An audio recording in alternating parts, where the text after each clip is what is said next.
Hello everyone, welcome to the Northland Artists Conversation. My name is Mark Kelly. I am your host. You know what, I actually need to buy a thesaurus and pick another word. Editor LeeJay, can we put that down on the notes please? Thank you kindly.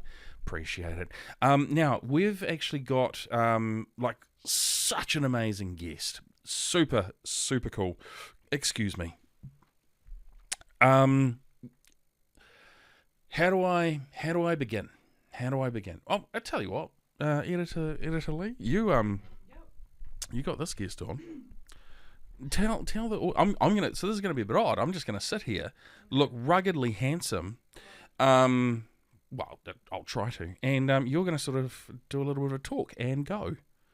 Okay, so I have known this artist for over 4 years, and we literally just we haven't seen each other in a long time, and I was at the Z gas station and she parked up right behind me, and I was like, oh my gosh, I've been meaning to talk to you. And I just said to her, hey, I'm doing a podcast now, I think I might have talked to you about it, would you like to be a guest? I'm gonna flick to my camera and go. And she was like, oh yeah, I think it'll be really cool. And I was like, I think you'd be perfect for it, because I watched her all throughout our study, and she was just amazing with the work she's done, the way she is as a person. I was just like, yeah, you'd be perfect to talk to. And so she was. Yeah, that's kind of how it came about. You know, she's such an amazing artist, such a cool talent, and you know, for a first time doing anything really big like this, for social media in general, she just killed it. So I'm going to make Editor Lee shut up. I'm going to shut up. I'm going to let you guys enjoy this. Let's sit down and have a conversation with Faye McFarlane.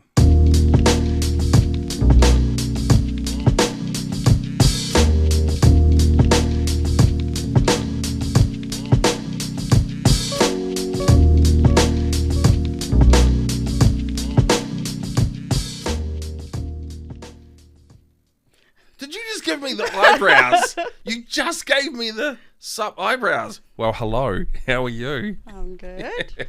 Now, I'm going to welcome you to the podcast. Now, you have your Faye'ala? Yes, but you can call me Faye. Okay, cool. Yeah. I just didn't want to massacre it. So, Faye. Yes. McFarlane. Yes. Welcome to the Northland Artists Conversation podcast. Thank you. Thank you for having me. This is exciting. I'm going to get comfy in my chair. I'll probably change. I've just switched to one butt cheek on the chair, so that's good. We're off to that start. It's going to be carnage by the end of it, but it'll be fun. Thank you for joining us. We were talking before we came in and sat down, and media's not really... Well, media is in terms of sitting down and talking about yourself isn't really your forte, is it? Nope. No. I ask you a question. Do you think actually many artists, it's their forte? Oh, depends on the individual, I think. Yeah. Yeah. I'm just not that comfortable in front of the camera. But hey, here I am. I'm putting myself out there. So you're here. For a good reason. Absolutely, for a great reason. And we're going to talk about that at the end, because this is going to be quite exciting. I'm going to cough. I don't want to blow your eardrums out. So how did you come to be on the podcast? Well, Leanne. Editor Lee. Yes, Editor Lee. I studied with her to get my degree in applied arts. So we've studied together for about 3 years. Where was that? At North Tech, which is now Temple Kinga. Okay, yeah. If you want to watch a really interesting podcast, I highly recommend watching Tim Bell. So remember we were talking before about, is this edited? Mm-hmm. Tim's is the only one that we've actually had to edit.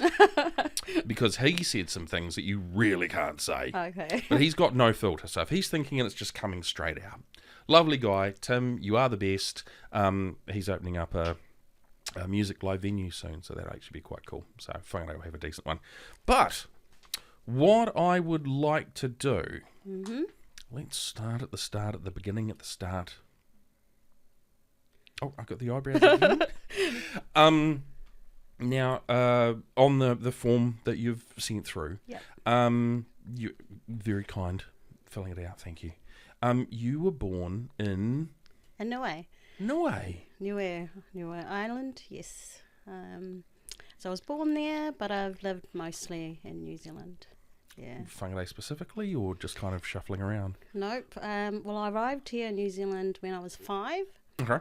And I went to school in Avondale Primary School. It was the first school I ever went to. Couldn't speak English. Oh, wow.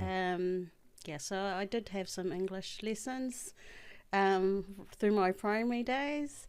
And then me and my parents, we moved down south. So we went to Dunedin and lived down there until I was in my early teens. Oh, wow. Yeah.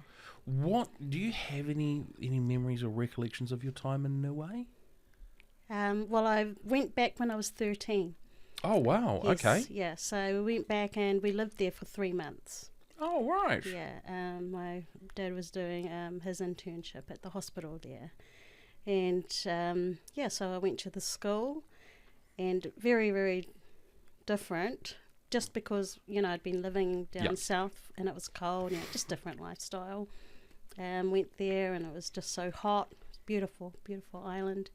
Yep, and then I went back when I was in my late 30s, I think, early 40s. So just recently? Nope. I was throwing you. Yes, Mark. Very recently. Yeah. Went back there for a holiday. But that's the only times I've really gone back. Oh, wow. Yeah. Okay. And you've got extended family still back in Niue? Yes. Yeah, right. I do. I've got my aunties over there, and some other family members. Oh, wow. So because you're about 5.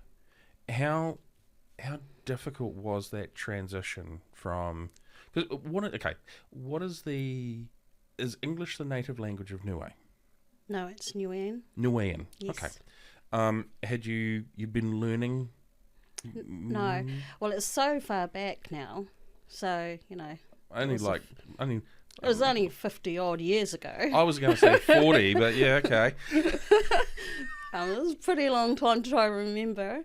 But I do remember when I came here and I went to Auckland Primary. Yeah, right. And yes, I couldn't understand anything anybody said. We weren't taught it in school. It was a long time ago. Different back then. Yeah, and it really was a different time as well. I mean, I'm 49. Oh, okay. And I remember when corporal punishment was thumbs up. Yeah. And applicable. And that happened. And it happened to me. Oh, okay. Well, I was that kid in school. I was a shithead. So I got the strap more than once. Never got the ruler. But always got the strap. So are your parents creative at all? Because what you've done is very artistic and not just in one specialised field. There's a few. Well, I've always been interested in art, really. I think I've got a bit of a creative mind. So, when I was growing up, we didn't have a TV. I didn't have a TV till I was about 9-10 years old. Wow. Yeah, it's going back a bit. So I'd be, just doing things to keep myself occupied. I'd be doing a lot of reading, just arts and crafts. On my birthdays or Christmas, presents would be something to create with. Yeah. Yeah, so I've always had that interest. I've never pursued it in any way as I was growing up. It wasn't really an option, never entered my head. It wasn't till later on, after, I'd had my children and had a family, that I thought, I'm just going to... Might give this art thing a go. Yeah, bugger this job. It sucks. I'm off. So what did you study in school then? If art was not on your radar? Well, I took an art class, and in high school I took an art, I took the art class. That was my favourite class. Yeah. But again, it was just like you do the art, but it's never entered my head that it could be something that I could do career. as career wise. Yeah, so I did everything else, but not that. were you academic at school? Like, were you a bit of a, or did you just kind of, not super brainy? Yeah. Not down here, not up there. just comfortably in the middle, or Yeah. yeah. You obviously got through okay. Yeah, I did. Good, I'm glad one of us did. So you do your school when you hit I'm gonna age myself here. When you hit like 5th, 6th, and 7th form. Oh, yes. Because I still can't work out the years. What subjects were you sort of focusing on? Were you doing things that would lead to a career path later on, or were you just doing? I was just doing random. Yes, random geography, human biology. I did do the art, the English, science, math thing. Yeah. None of them really, except for the art. It didn't gel with me. Oh, wow. Yeah. So when I left school, I tried nursing. Wasn't for me. I've had that many jobs, I can't count them for you. But I have tried lots of jobs. Yeah. And now that I'm at this age, I'm like, I know what it is I want to do. I'm just going to be an artist. And here I am. What brought you to Whangarei? My father's work. So, okay, right. Yeah, so we were in Dunedin, he was at med school. And then we went to Wanganui. And then we moved to Bay of Islands. Oh, And God, then- lovely. Yeah, and then we landed Gorgeous. here and Yeah. just been here ever since. Okay. Yeah, my family's here, so I'll be here. Forever. Nice. Yeah. Forever? Ever? Yeah. I'm sorry, Miss Jackson. You and I, just by talking, have had very similar lives. I too struggled through high school. I didn't have a clue what I wanted to do. I knew that I enjoyed eating lunch because I got to eat in the drama room, and I loved classics. That was my favourite.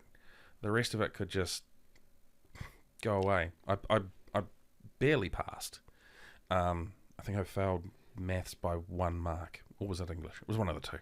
But like you had to get 45 to get a pass, and I got 44. Back in the days. And then I left school and I did a bunch of Random things. the only thing I could say that kind of grouped them all together was they were all retail based. Okay. So I worked at a service station. I worked in a music store. I worked in a video shop. I worked in a Spaceys parlour. That's also showing my age as well. A Spaceys parlour, Editor Lee, is where you had a whole bunch of machines all in one room, and you would insert these things called coins, and you died, and then you had to put another coin in. None of this respawning nonsense. They were a lot of... She's laughing. I know what a Spaceys parlour is, dick. But I kind of just muddled my way through. I did my degree in drama, but then I didn't really do anything with it. I became very jaded at drama school. And then just kind of, I got married, and, you got to provide, and priorities change, right? Yeah. When did you know that you were like, I've had enough? I've gone through job after career after job. I've been a mum. I've raised kids. I've gone back into the workforce and When did you go, that's it, I've had enough. I'm going to do my own thing. Halfway through 2019. Okay, pre-COVID. Wow. Okay. Yes. So I was working a job that I didn't particularly enjoy. Okay. And one day I was just like, I've had it. Fuck it. I'm Had out. enough. Yeah. And I had a bit of a boohoo to one of my friends, and As you do. as you do. Yeah. And she said, "Oh, what the heck? You always wanted to do art. Just do something down that line." And I was like, "Well, I'm not going to make any money out of that." She said, "Oh, well, you're not getting any younger." So That seems like a hell of a trade-off. So I was sold. yeah. I'm not getting any younger and I'm not going to make any money. What a great idea. That's it. I'm quitting my job today. And that's exactly what I did. Oh, really? Yeah, I quit my job. I enrolled myself in the art and design, I think. Was that the correct title of the course there? It was the level 4 course at Northland. Yep. And I loved it so much. I just thought, nope, there's no holding me back. I'm just going to go and do my bachelor's, which I did, and I loved every minute of it. Now, if it's like, you have to forgive me, is it like a lot of courses where you kind of do a lot of broad things first, and then in your second year you kind of whittle it down, and then you kind of refine what you're looking for? What did you sort of start? Like, were you always looking at art, or were you going, I'll take anything artistic at this point, and then I'll try, and what I don't suck at is what I'm going to look at? Well, I tried that level 4 for that reason. Right, Yeah. okay. Because I already knew that, art was my thing. Yeah. I just didn't know which area that I was going to be, working in or progressing in. So I did that level 4, and I really enjoyed the printmaking and photography. Me and graphics and computers, don't get No? No. Not I happening? would really love to, but this brain is not wired that way, unfortunately. It kills me. So from there, when I did the bachelor's, I kind of had an idea. But the cool thing is, in that first year, you get to experience those other, the graphics and, other drawings. The other disciplines, right? Yeah. Yeah. You get to explore that. And so by the second year, you pretty much know what you're going to... Got a good idea, right? Yeah. And by the third year, that's it, Yeah. That's it. You've decided, okay, this is what I'm going to do for this year. So I did printmaking. So I was introduced to that by Faith McManus. Faith McManus? Yeah. Okay. She's an amazing printmaker. She was my tutor. And I just loved it straight away. Yeah, clicked straight away. I was like, that's my thing. What drew you to it? Because printmaking's very specialised. Exciting. It's awesome. I've seen some amazing prints over my time. Yeah. I think it's just starting off with an idea, or sometimes it's not even an idea. You're just a lot of experimental stuff, and it's a lot of mark making, and it's that mark making that turns into a pattern or something like that, and then when you connect them with other ones, it starts making some kind of picture. Well, it doesn't even need to make sense. I just love that whole messy and sometimes clean cut kind of aesthetics when you're doing the printing. Like the way I make is I just start off with not even an idea sometimes, because that blocks me.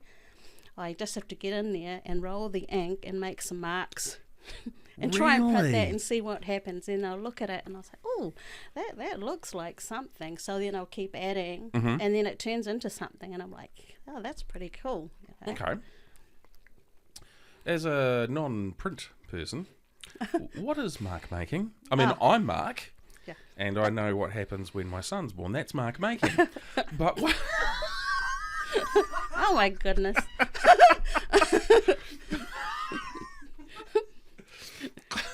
Sorry, I just couldn't help myself. What is actual mark making? When I say mark making, it's literally what it is. You're just marking the paper. You're marking a surface with something. You could use ink or paint or, a stick in the mud and just make a mark. It's just but the way I mark making is using ink. So I'll make ink. Yeah. And I'll roll that ink onto a plate. I'll make marks on that, and then I'll put paper on top, and I'll put it through a press, presses it together, and out comes whatever comes out, Sometimes a lot of the times they bomb, but wow, okay. Sometimes there's the odd one that comes out, and I'm like, woohoo, that's quite cool. Yeah, I think that a lot of that's art in general, right? Yeah, that's what I love about it. Having talked with so many different artists from a wide variety of disciplines, You know, it's a 80-20 rule. 80% suck. 20% are worth keeping. And I'm just like, that's... And then I think about it and I'm like, no, that's actually about right. For me, it's, 80-20. You know, when I pick up a guitar, if I write a song, they're not all going to be hits. Well, a lot of the time I make so many mistakes, but the cool thing is, if I make a mistake, then I'll try and cover it up with some other thing, some pattern or something like that, and then it just turns into a whole page full of mistakes. It's turned out something good. Yep. You know? Yeah, that's why I like it. That is very cool. What a great way to approach it. Now yours. I'm gonna read from this. Uh-oh. No, that's nothing bad. I became a qualified visual artist in 2023. Oh, that's when I graduated. When I graduated with a Bachelor of Applied Arts degree. My favourite topics are experimental printmaking, experimental photography, and experimental mark making. Since then, I've embarked on various projects trying to keep myself connected with other artists, as well as making works to exhibit.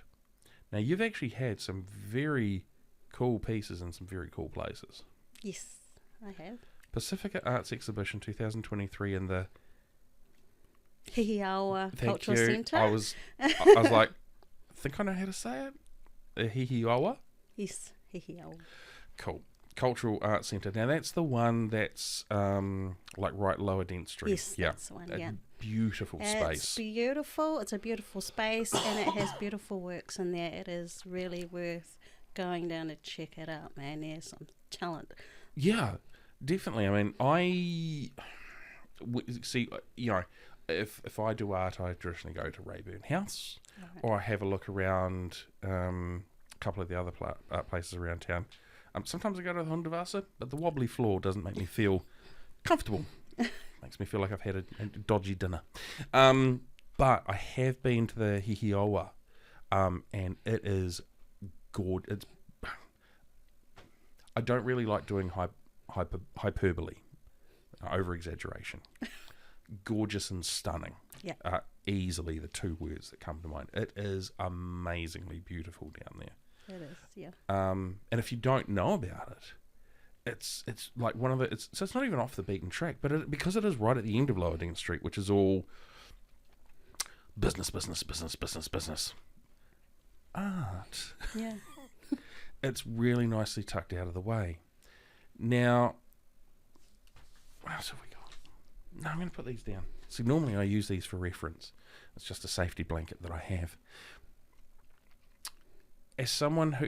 How long have you actually been doing your art for? So 2019? Yeah. Or were you dabbling just a little bit before that? Nope, no dabbling in any of that. Wow. I've just been working, really, yeah. And, 2019 was that was the moment that I said, I'd go ahead with that. But since then, in just last year. Yeah. So every year here in Whangarei, they have the Pacifica. Yes, they do. Yeah, festival, and I love going to that. And we decided, or with Whale Pacifica, to have an art exhibition. Oh, really? And it's about time. I think it's always been in the pipe. In the pipe works. So after I graduated, I went down and I saw them at Whale Pacifica. Just said, "Oh, hey, I just graduated. Is there anything happening?" With the Pacifica. And they were like, "Oh, yeah, we've really been wanting to have something to promote and have a platform to." Showcase Pacific Arts in Northland. Wow. So that's what kicked that off, and I was really lucky to be one of the coordinators of putting that together. Yeah, a great bunch of people to work with. There's such so we've had another artist on here by the name of Sandeep Dewan, and I know that he's been part of the Pacifica committee, I think it is. There is a very large, vibrant community here. Yes. It's funny, you don't really see it that much, but when it's out on celebration, it's a beautiful thing. Yeah. So do you sort of have just the artistic involvement, or do you have any other work that you do with them? Well, they have workshops down at Faye'ala Pacifica, which is the little community place that you can go down, and they have all sorts of things happening down there sometimes. Wow. It's like the hub for Pacifica peoples in Whangarei or Northland. And just recently, actually, they had a carver come up from Wellington, and he was taking a workshop on carving pearl shells. Not pearl shells, oyster shells. Oh, wow. Once they've been polished. Yeah. Yeah, and so he did these really intricate and beautiful carvings on them. So they've got all these little workshops, just to get people involved. Yeah. Yeah, from the community. Yeah. Do you find... No, I'm not going to ask that question. I think that's a dumb question. Which is surprising that I'm not going to ask it. I'm known for dumb questions. Do you connect with every piece that you create? Or do you go, this looks beautiful, and you can look at it objectively? The reason I ask that is some artists are so closely tied in with their artwork that they're unable to separate themselves from it. Okay. And then you've got some artists that'll just throw stuff out there, and they'll be like, if you like it, great. If you don't, tough shit. Yeah, that's me. I the first one or the second one? The second one, I would say. Yeah. Because my art, I couldn't say that I made, because I'm Pacific art, that's the kind of art I make. Or... I make things that people look at and go, oh, that's a cat, or that's another thing. What I do is I'll just use funny shapes, whatever shapes that I think of, and then I'll turn that shape into something.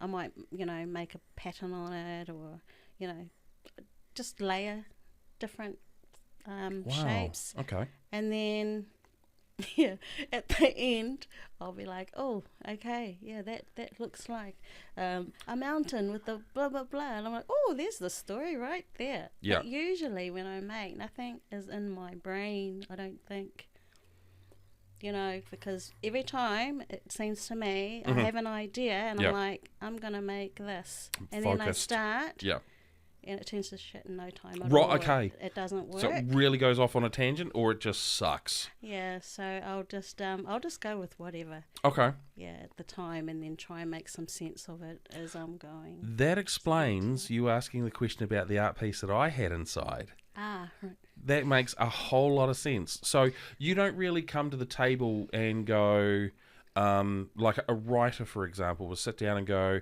you know what, I'm going to write horror. Yeah. Or you have sorry,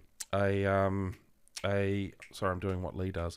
Click the fingers. A potter that goes, I'm going to make vases. Yes. You have your medium that you use, but as you said, you don't go, I will only do Pacifica-based art. Yeah. You're whatever comes out. Yep, so I'll just make works on the fly.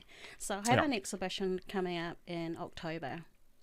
And this might time out quite nicely. And so the works, the idea that we had at the beginning, like me and Vicky Harrington, she's the artist that's going to be exhibiting with me. Nice. We thought, let's just make whatever the heck we want, because if we put a name to it, then there's that little bit of pressure. We're going to have to make it for this, this is what our art's going to be. And we didn't want those restrictions. We just wanted to make the stuff. Absolutely. Whatever we felt, use whatever medium we wanted, and just make the stuff. Then we'll put it all together. Yeah. And see what the heck. Is the collection called Whatever We Want? Because that would be a great title. That's it. yeah, so I'm painting. I've done some ceramics, obviously printmaking. Absolutely. Yeah, I would dabble in a bit of this and a bit of that. Yeah. And that's the way I like it. That is so cool, though. Yeah. Now, when's the exhibition going to be? It's going to be on the 4th of October. That's the opening night. Right. And where will it be? It'll be at the Shutter Room Photography Studio. Oh, lovely. Yeah. So that's behind the old library and in front of the new one. It's a cool little space in there. Oh, like it's attached to the back of the old the library? Old one, yes. Yeah, that's a gorgeous spot. Yeah, it really is. It's gonna Yeah, look exciting. I love that library. It's got such a character. I've been in. I haven't been in there that much, but I've been in there when they've been doing like choral rehearsals, choir. Oh, so gorgeous. Yeah. Beautiful acoustics. Yeah. It's a lovely place. What inspired you to kind of put this exhibition and do it with someone else? Had you considered, I'm just going to do a solo exhibition, or were you like... Well, when you finish art school, from my experience, it's not that easy. It's to go, oh, I'm just going to get a job as an artist, Yeah, because, if you're an engineer, okay, that's sweet, you can get hired and be an engineer. Yeah. But when it comes to art, it's a whole different ballgame. Oh, yeah. And so Vicky, she was also in my class. We were like, oh, we should just try and get our works out there. Really? Let's just make some stuff. Yeah. And see where it goes. And we're very alike in the way that we make. Mm-hmm. And the way that, yeah, cool, tricky, Vicky. And so we had, talked with Angela Rowe. Yep. Yep, about having this exhibition, and yeah, it was gave us the green light to have it in October. So, all year we've just been nice. pottering away. Yeah, I mean, stuff together. Shout out to Angela, because she's got Mermaid's Purse. She unbelievable. She and she does the workshops about your funding. I know. I need her brain, man. I know. I need to pick her brains as well. She's just so wonderfully talented. When she came on, she brought this incredible piece of art that had been made with, I think it was like 5 kilometers of thread. Wow. And it was just like, when she said that, it was just incredibly hard to comprehend it, but it's so talented. Very talented. Yeah. What are so we have the exhibition. Yep. How do you define it as a success? All the art being sold, or just people seeing the art? I think people seeing the art. I think us as artists, we like the art that we're, because you can make art out of anything, and art could be any old thing. Absolutely. But I think for myself, I need to be happy. Yep. Happy enough with what I've made for other people to look at as well. Right. Because you're going to get people, I like it, I don't like it, whatever.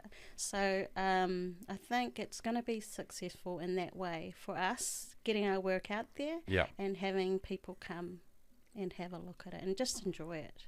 Yeah. Yeah. And it's so cool that... what number exhibition is this for you? This will be your... second, third, fifth, 12th? No. I think... Well, since being at art school, I think I've done about 8 now. Wow. Yeah. Yeah. That's pretty impressive. Yeah. And the reason I ask is, we have a small but loyal fan base of people that watch and listen to us. And there's an interesting quote. And for the life of me, I can't remember who said it. It was someone that is kind of involved in the artistic community in Northland. And they said, are you really an artist if you don't show it to anyone? Of course you can be an artist without showing it to anyone. How? In here. Your art's in here. Okay. I mean, I think there's a lot of artists.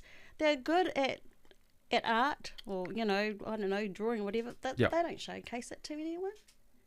I think for themselves, Yeah. as creators, I- does that make sense? Like, Anyone can be a creator. yes, that's what I was trying to say. We got. You say the words, I'll interpret. Thanks. You know what I was trying to say, right? Absolutely. Anyone can create anything, right? Yeah. And you can do a lot of amazing things in the privacy of your own home. Yes. And you can have this stuff that could be like the next Da Vinci or Picasso or Pollock or anyone like that. Yeah. But to go from a creator to an artist, Oh, I see. you have to take that leap of faith Yeah. and go, well, I've got to put it out for other people to see it. And Yeah. that can be the challenge, right? Well, for myself, no. I'm just like, I call myself an artist. Yes. Well, you are. Yes, because I am. You are. And if I make the art, yes, I want people to see it. That's just me, though. Yeah. Because I want to make money from it. As well, as much as I enjoy it, I would like people to enjoy it and buy it. Oh, yeah. You'd be like, and here is this piece of art. I spent 86 hours doing it, and you too can buy it for the paltry sum of $120. Yes. I know, the life of a struggling artist. That is the one. So, one question I like to ask some artists is, do you think that art and commerce kind of go hand in hand? And the only reason I ask that question is because that's what we just said. Yeah, I guess. Because some people just do art for the love, Yeah. and they may have a full-time job which is fulfilling, or they may be a stay-at-home parent, or they may not do anything. They enjoy their art and they just go, I just want to get it out there. Yeah. And then you've got people that go, buy my art. Yeah. I know I'm like that. Yeah. I would love this podcast to have, what is it? You've got to have 50,000 subscribers. I think it's 100,000 views, and some ridiculous number of watched hours, and then I can start making money off it. Okay. Now I would love that. Yeah. The reality is this is a podcast in New Zealand, the Northland region, about artistic people. Yeah. It's not really going to hit a broad demographic. So we do this for the love of it, and we love having artists like yourself on who are essentially just as passionate as we are. Yeah. Because, man, life would be pretty boring without art. Yeah. It's everywhere. It's in everybody. Yes, it is. I've had this debate with another artist. Oh, and this was a very lofty, flighty artist. They've not been on the podcast. I will preface this, because I imagine everyone will go back, who was that douchebag? No, it was an artist that I was talking with down in Auckland, and very, very pretentious, very snooty, Aucklander. And they were like, I do my art as an expression of who I am inside. Only those with the gift of art. And I was like, yeah, sorry, carry on. Only those with the gift of art have the right to express themselves. Oh, good grief. I mean, bullshit, bro. Anyone can chuck pen on paper. Anyone can throw oil and ink on canvas. Anyone can write music. Yeah. Art is in everyone. Art is also very good for the soul. Yep. Well, mental health, well-being, yes. Now, that's a great thing to say, which was going to be my follow-up question. Oh, uh-oh. No, not at all. So you left your job. Yep. You quit it. Yep. You just had enough of that shit. Yeah. And your mental health wasn't that great? Yeah. Yeah. Took a beating, right? Yeah. Too much stress. Yeah. And then you did art. Yeah. And it just went... that stress went away. The financial stress went straight away. Just like that. Sorry. Oh shit! No, honestly, if I laughed that loud straight to the microphone, LeeJay would be like, "It's too much volume." That is very true, though. So, thinking about that and how that not thinking about the financial side of things for people that have mental health challenges, whether it be work or societal or family life or anything like that, art is the great equalizer, the great balancer. Yeah, well, I believe that 100%. If you were to give a little nugget of advice for people that are wanting to get into art, and seeing as you did the jobs and slog and all that sort of stuff, and then made that decision, what advice would you give to some of our wonderful listeners and viewers? Just do it, man. Don't wait. I don't know what you're waiting for. Like, my excuse was always, well, no, it wasn't an excuse. I'll take that back. Okay. We'll edit that out. Yeah. Okay, so first of all, I had the family thing, but it was, the financial thing plays a big part because, a single parent, you had your kids. Yeah. And so really had to weigh up, okay, you're not going to have a job now. It's going to, you're going to be on a student loan. How am I going to pay the mortgage? Power. Food. Yeah. So all of those things. But, I just thought, no, I'm still going to do it anyway. There's got to be a way around it. Yeah. And I've had 2 teenage children living with me. And I said, you guys are going to have to get jobs, some part-time jobs, because your mum's off to study. We had a talk about it. Yeah, and they went and got themselves part-time jobs. Good. Yeah, to, contribute. Yeah. Yeah. So that helped a lot. I don't think I would have, quit that job as fast if I didn't have that support from them, because that changes that whole family dynamics. So, I just say to people out there who are slogging it, there's always a way, I feel, just do it. I wish I'd done this a lot earlier. I wish I'd thought of doing this in 2016 or something like that. Wow. Okay. But hey, I'm here, so. So, may I ask a follow-up question? Oh, yes. Why didn't you? Why didn't I? Yeah. Excuses. But No, there's always a reason. There's always a reason why you can't do something. It's valid at the time, right? Right, yeah. But I have to say as well that, yes, there are genuine reasons why people can't. It's just that if you don't ever do it, that's the thing. You might go on and just never do it. Yeah. It's got to come to a state. I mean, I just waited until I couldn't handle real life anymore, and then I was like, no, I'm off. Yeah. Don't wait till like me. The fact that you came back to art itself is, I think, very invigorating. You had art young, and then you kind of had to pick the road that's often travelled, right? Yeah. Got to be responsible. Got to get a job. Got to pay them bills. Yeah. And then you reach that point where you're like,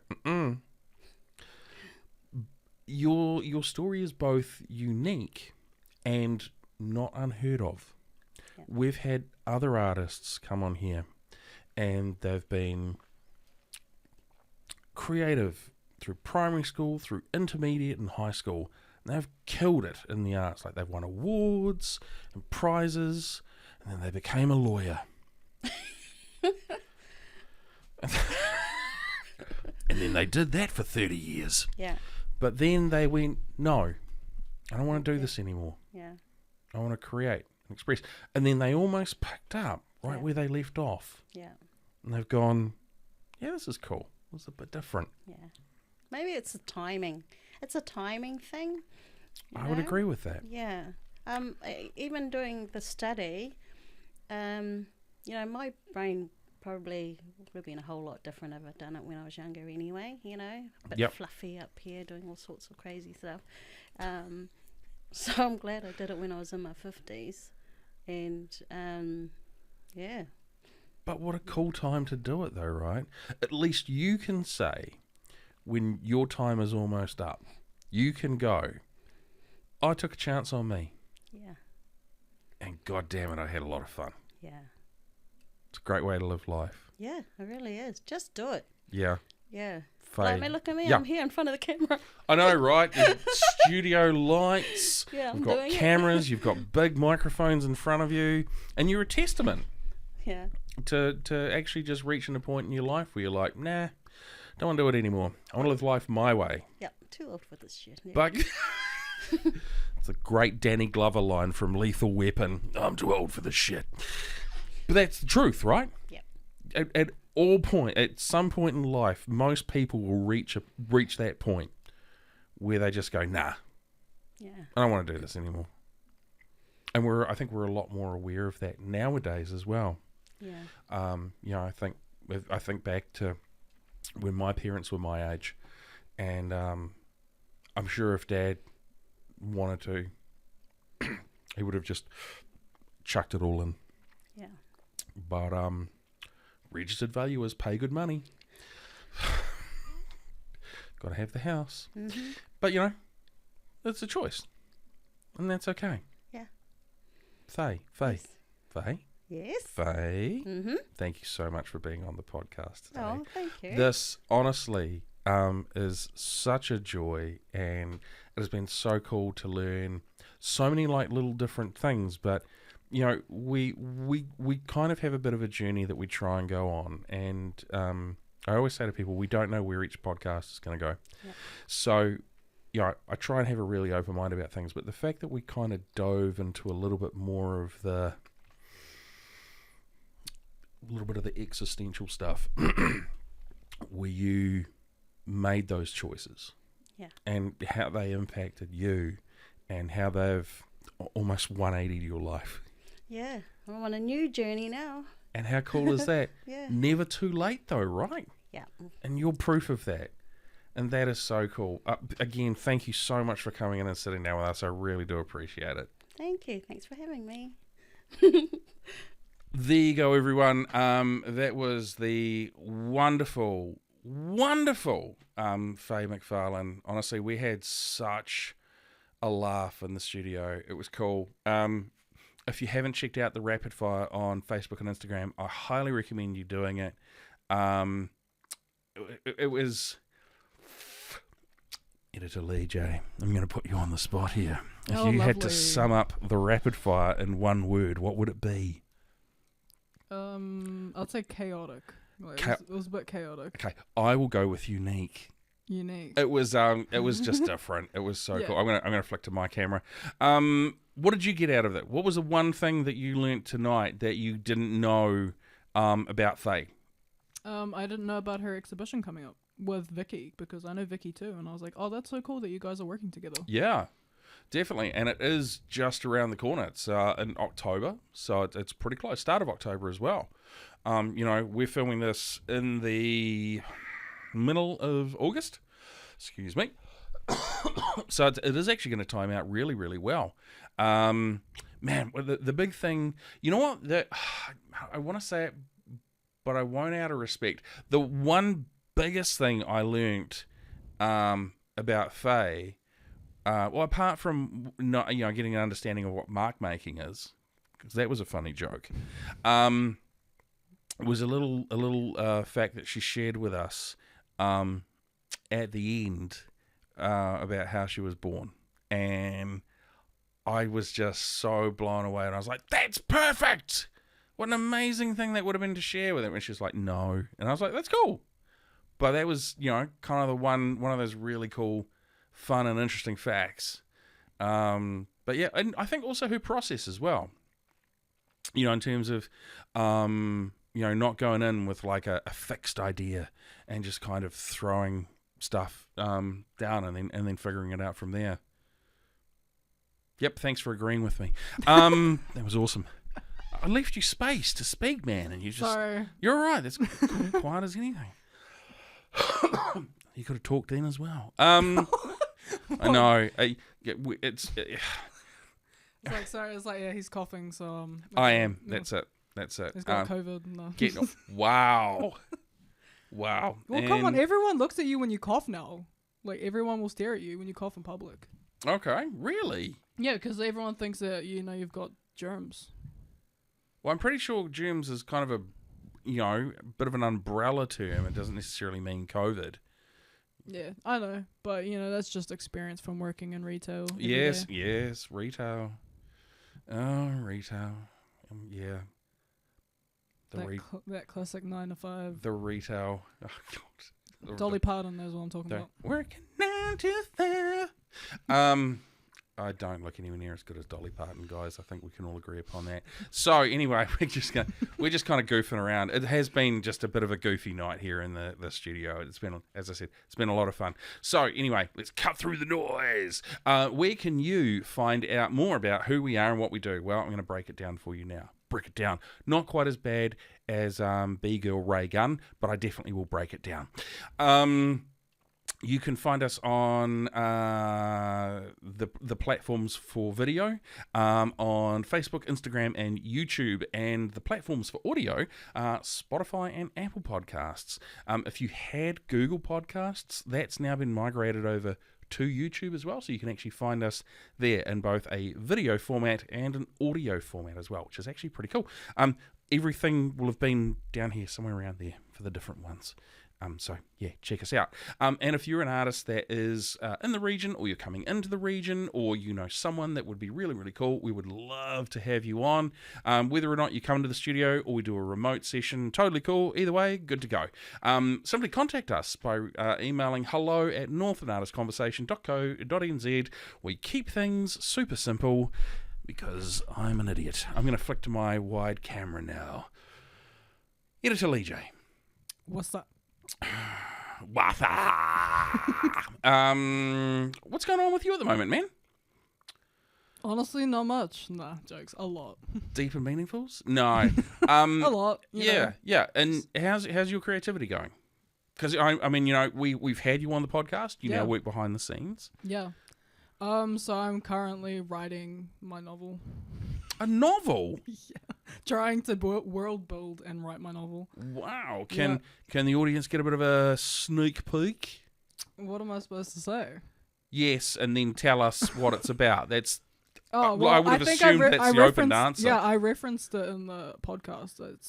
I'm still working on Silver Slain, my original story. Cool. Yeah. Awesome. Yeah. So I'm just in the midst of building my characters. I have the main characters sorted. I just need to build their character development and where they come from. Yeah. What their deal is. Bit of backstory. Yeah. Nice. So, yeah. What are their motivations? Oh yeah, that's like the big factor that I'm trying to deal with at the moment. Funny story in regards to motivations. I normally should be winding this up, and I normally am. I once worked with an acting agent down in Wellington, and she was a lovely lady, and she'd come up to kind of do like a couple of guest lectures at drama school, and we were all sitting there, and it was all really fascinating. And her husband was someone that was involved with the film Contact, which stars Jodie Foster and Matthew McConaughey. And she shared a hilarious story with us about motivation. And there was one particular scene where Matthew McConaughey had to go pick up a phone. And he said, "What's my motivation for picking up the phone?" And the response was, "You want to answer the call." There we go. Motivations, people. Anyway, thank you. On that really random ending, thank you so much for joining us on the Northland Artists Conversation. Man, if you've stuck around this far, thank you so much. It is really cool. We love having all of our guests and visitors comment and leave some really cool things. Even if they're in caps, that's totally fine. I get it. There's a lot of passion. So on behalf of myself and Editor Lee and the rest of the Northland Artists Conversation team, my name is Mark Kelly. Thank you very much for tuning in, and we'll see you guys real soon.